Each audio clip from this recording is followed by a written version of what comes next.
It was a Sunday night, and I was completely exhausted. The previous week, both of our toddlers, then ages 1 and 3, had been sent home from school or daycare for one reason or another, and we were both working corporate full time and juggling parenting and all of the things.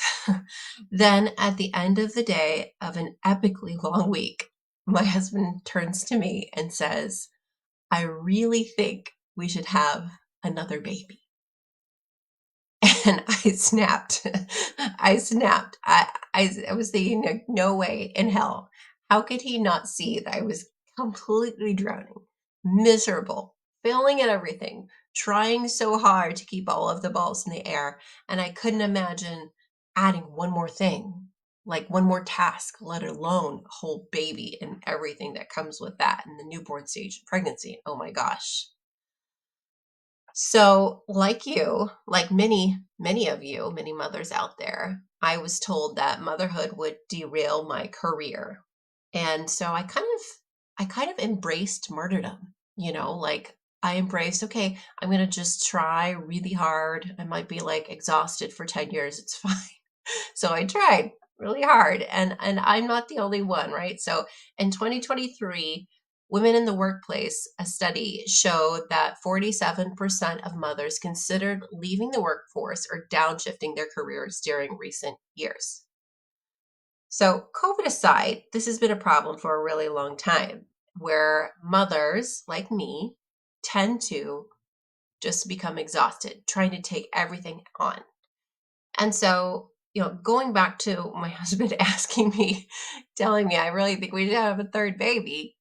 I just kept asking myself, like, why? Why did this happen? How could there be such a huge disconnect where he wants this and he thinks it's obtainable and I'm over here, drowning?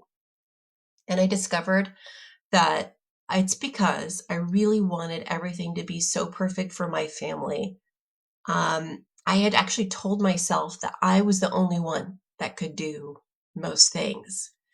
And at work, I thought that I needed to look like I could do it all to be seen as a valued employee still. And then I realized I had this sort of epiphany moment, and I realized I had been thinking about motherhood all wrong.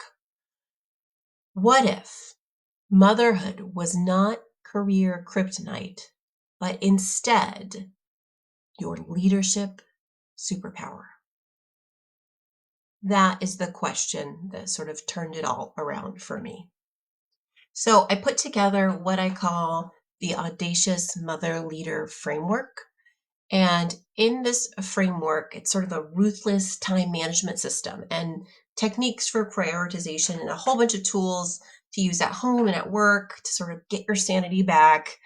And the funny thing about it, like looking in hindsight, is the framework reflects lessons that corporate leaders typically spend years learning through trial and error with their teams. Like these are incredibly efficient delegation tactics from all parts of corporate. I hadn't been thinking about them in the context of parenting and motherhood and sort of all of those burdens. After I implemented all of these things, a huge weight was lifted off of my shoulders, and I feel good. My family feels good, even though we did end up adding little Hugo the third.